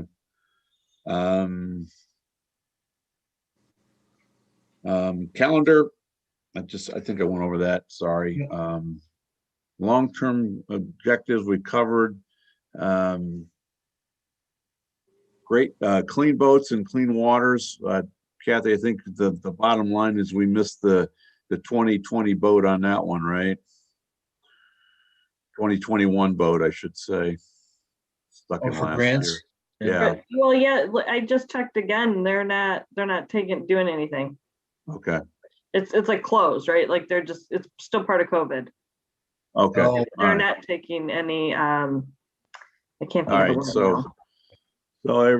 periodically you're gonna check and we'll keep an eye on Yeah, it. But we'll see this what year happens. might be very light in terms of what they're doing still. Yeah. Okay, well, thanks for checking. Website content. Again, this is one of those longer, broader things that I don't think today we're going to get to as far as getting website content changed. I think maybe, Ryan, we can use your work with the transponder to start springboarding into how do we start adjusting that website content, what the process is, and then what the content needs to be. But I think the transponder piece will be a very good first addition to that. But again, this is another long-term goal that I'd like to get I'd like to leverage our website more than we do. I mean, One of the things that I forgot to bring up for the transponder as we're setting it up is we always talk about, relative to sea level heights, Yeah. which have very little meaning to anybody. Do we want to continue doing it that way, or do we want to do it plus or minus relative to the targeted lake level for the summer? I personally, I agree with you. Plus, 917 inches above sea level means nothing to me. Yeah.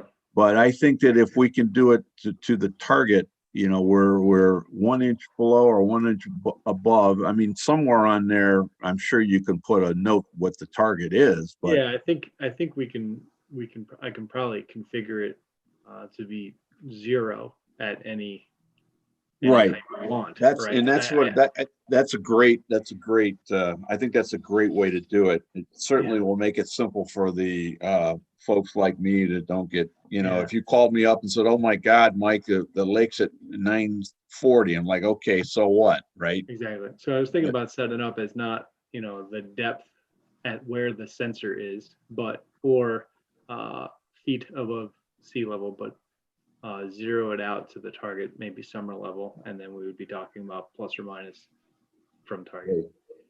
yeah, that makes sense. I think that's great. I think that's the way to I'll see do if it. we can do it that way then. I forgot to bring that up before, but that was my plan. Yeah, Okay, good. yeah, that's good. Okay, so on website, on future business, just placeholders for boat count, bird count, those aren't coming up yet. So we're on to liaison reports, and that is village council. That's me, Bob Malik. You, Bob Malik. All right, first things first, I want you to know I got my certification completion for the University Extension Introduction of the Lakes online course, and I passed, so I got the. Congratulations, you're armed All and right. dangerous now.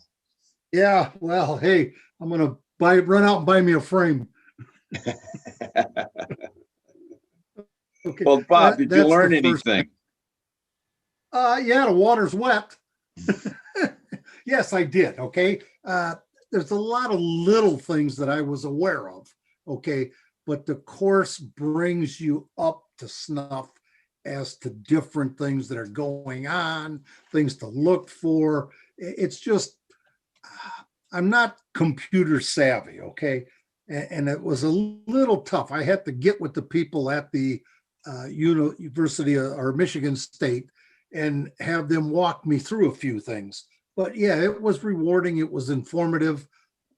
Anybody that's involved or with like this water board or people that want to know more about the lake or lakes in general, it's worth taking. Okay. I don't know what the cost is, 100 and some odd dollars, whatever, but it was worth it. Is it something that I'm going to take on to my next life? I don't know, because I'm limited as to where I go from here in life. But no, it was rewarding. I'm not sorry I took it. Great, great. Another thing, and I started out with it, we are in negotiations, or going to be shortly. We've had many discussions about police and DPW who have contracts coming up, okay? Nothing is resolved. We're going to meet with the union representatives and the representatives from our 2 local unions. That'll be coming up here in the next week to 10 days, I believe. And there was something else that I wanted to mention, but I lost track because I was too busy flying my flag about my certificate. Well, let me ask you a question. What Yes. we have a new treasurer on board? Not yet.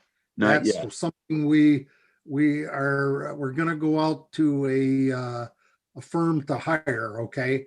There's an expense factor there. With Kathy, the lady who passed, who we had picked, she fell into place. We didn't have to spend money to find her, but it looks like we're going to have to do that, okay? It's just, it's shameful because, her father was ill and now this happened. The family's kind of devastated. And she was a young woman. She was only in her 50s. So I'm sorry, did it's something really happen to Kathy? I thought that, passed away. She Are you passed away kidding me? the day before she was gonna start employment here. I had no, geez, I that's missed terrible. out that completely. Oh, yeah, I'm sorry if no one knew. And it's just, yeah, she passed on a Sunday and she was supposed to start work Monday, or it was actually that morning. They found her in the garage. She was gonna take out the trash, I guess, and she had either a massive stroke or heart attack and passed. So, so it really set back everything going on with the treasurer, okay? Mm-hmm. So Wow. it's, That's yeah. tragic. I am really sorry to hear that. I know everybody was very Oh, yeah, we were excited to all get her very, on board. we were very high on her for employment with her background and everything. And so now we're out looking, and Mike Condick does such a fine job for this community. And not that everybody's replaceable, okay, but to find someone who will be able to step in and do all the things he's done, like stepping up when we've had administrators leave and just everything in general. He's been, I guess the altar boy of the community. So, but other than Okay. that, I believe there's anything I can add. Oh, one thing I did want to ask, Mhm. we mentioned about the poll for the herons Mhm. earlier in our discussions. Yes. And you mentioned about at the island near the boardwalk on Benstein. And the Yes. fact that we have these 3 or 4 eagles that are nesting and doing things there, I don't know how they would take to. Are they already another- nesting on that island? Well, they're there in those trees all the time, and they're both protective species, I believe. And so I don't know if it's something we should look into with the state to find out before we start going Oh, after. yeah. Absolutely. I mean, this is all early. I mean, those are just I understand. Well, that I'm just saying, spitballing some might be ideas here. something we could find out, because the eagles are a very noticeable sight, and so are the I- herons. I I just get the didn't know they herons were, come up from my beach to my front yard. Okay. yeah. So My we don't wanna understanding disrupt- is if it's a native bird and it's nesting, you shouldn't even be in a position to know it's there, according to the state. That's Right. probably a crime. It's that level of kind of control and concern about nesting birds. Yeah. And so Well, I'm all for both, okay? But I don't want to just. No, that's, we're Disrupt their a ecosystem. long way from violating any laws here, but. Right. I didn't Oh, even I don't realize think we it's a had them matter nesting down of there. violating. It's just a matter of disrupting, okay? Yeah, I don't. no, that's one not, that, to the not the point. So, okay, well, they are very I'm gonna- conservative on the definition of disrupting with Mhm. that. Okay, well, the goal here is to increase the population, not decrease. Oh, yeah. So, we're not gonna do anything that's gonna be adverse, at least. And certainly not gonna do it without getting everybody's buy-in, because I don't wanna have anything to do with that disruption. I No, just think that when Doug does his annual bird count and our herons run between 3 and 5, I mean, that's not that many nesting pairs around here. No, The symbol of our lake, so. I think that probably has more to do with the activity on the lake than the habitat. Well, Oh, for the heron population, yeah. yeah. The crazies in a boat tend to chase away people and herons. Well, I'd still like to see if we can make a positive impact, so. Oh, I agree with you you. know, I agree 100%. If we can get a pole donated and we can find a location, then the real cost here is almost nothing to try it out. So, and not that they'll even work, but sure think it would be a good idea to give it a run. So, anyway, That's what I have. okay, Planning Commission, you guys, I'm sure you didn't meet, right? We had a ball, I gotta tell you. And factually, this Gotta is, be about that I gas think I'm station. gonna start calling in. I'm gonna start calling in on those meetings. Gas You'd have- station mania. oh, I'm telling you, you would have been one of a dozen people that called in. We got about 8 emails to lunch off of to begin with and a couple voicemails. We ended up talking for about an hour and a half. And there were a couple of things, out of maybe 20 people that contacted us, there weren't any that supported the idea of having they didn't really think they wanted to have a convenience store or a gas station there. They cited traffic issues, both with vehicular and pedestrian, and the concern about, even though there'd been a gas station there before, they weren't thrilled about having that amount of gas underground so close to the lake. So that, as well as the council pursuing a master plan where this didn't fit.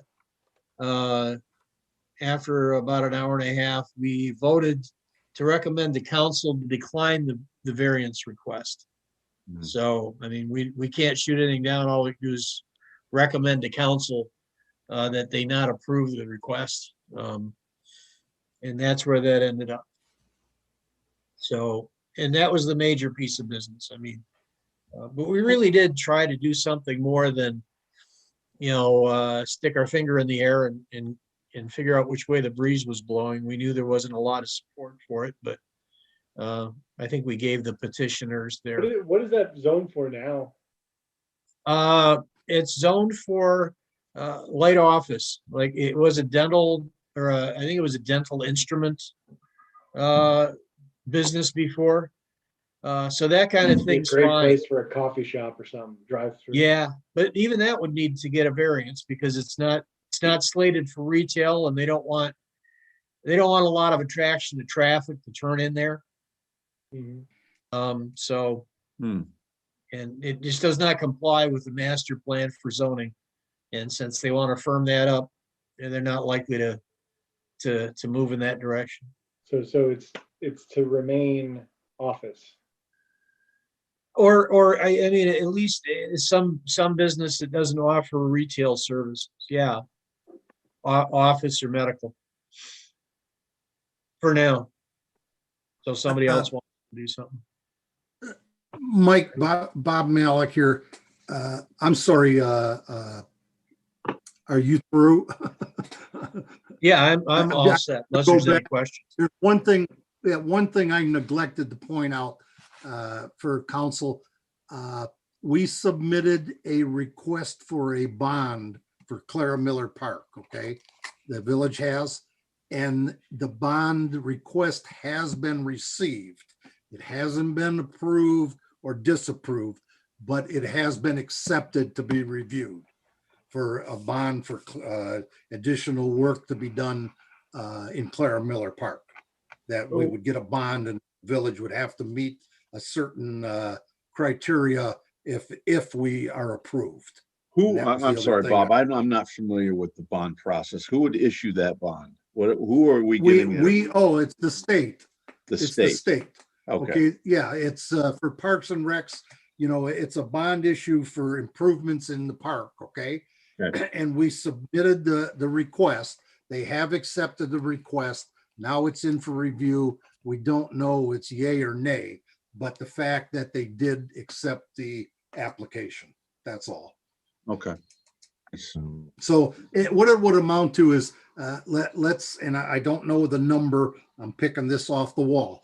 If they say they'll give us a $10,000 bond issue that would be submitted to us, we would have to put up 10,000 also.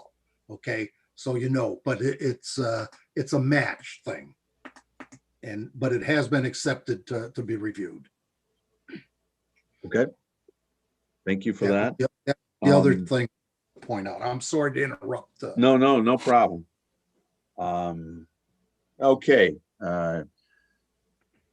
Comments from the board members. We're at the witching hour. We don't have a liaison for Parks and Rec, right? You do not.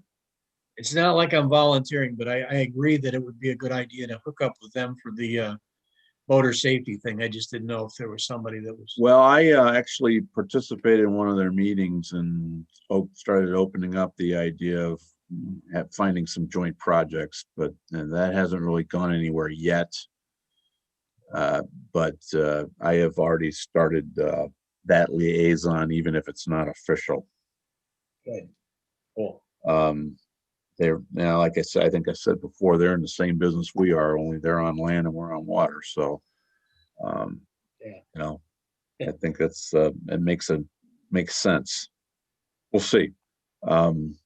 Maybe that's. They have a lot going on too. So we'll see. Maybe that's the other person we can get on the board is the liaison to Parks and Rec. I have no idea how that works. Neither do I. We've never had one, but I don't know. Yeah, it goes both ways. Let me check. Maybe we can get rid of this planning liaison guy and replace Yeah, him. he ain't worth anything. I'm They not never gonna lie, meet. in my 3 years or whatever it happens to be, I can't think of a single thing that has actually been common between the planning and the water management board. What are you saying, Ryan? Are you making a motion here? No, I say bring Paul on full-time water management board. All right. Let's get a liaison to the Parks and Rec. You know what? I'm gonna talk to him about that. Maybe that makes sense. Right? I mean, come on, Paul. How many times have you brought something from the planning or from here to planning that was relevant? Oh, planning is always interested in whatever the water board's up to, just for sake of interest, but Okay. there really isn't a lot of thread that runs between the two groups, that's for sure. Yeah. I personally like having Paul on the board because, in case one of my neighbors decide to do something strange with their new housing, I want to make sure that I'm fully represented. Put in 40-foot arborvitaes so you can't see the lake, stuff like Right. that. We're there. We're yeah. there, man. Watch out All for right. those fences and pizza stones and Yeah. There you go. Pizza ovens, trampolines. I guess I shouldn't talk to you about my microbrew idea at that spot with a food truck, because that would certainly hopefully attract people, not deter people. So sorry, I'm on to something else now. Yeah. Well, being on the planning commission, you get to be the wet blanket for everybody. Everybody wants to do something, you got to tell them no. So You don't bring any good news, huh? Not, it don't seem to. So far, I Yeah. got the chicken people angry at me, and I got the gas station people angry at me. Man. Yeah. Great. Hey, All right. You know what? You should try council. Everybody's angry at you. Now, I'm Any There's a other really- reason I comments? stayed- There's a reason I stayed on the lake board. Yeah. Any other comments from the peanut gallery that's about ready to grow? It's past the pumpkin time here. Yeah, it is past the pumpkin time. It's I passed pumpkin. time to move on to the next agenda item, and that is adjournment. I move we adjourn. Second that. I don't think we need to roll call for this, but all those in favor, Aye. Aye. all those opposed. Yo, I'll Motion do that. carries. Go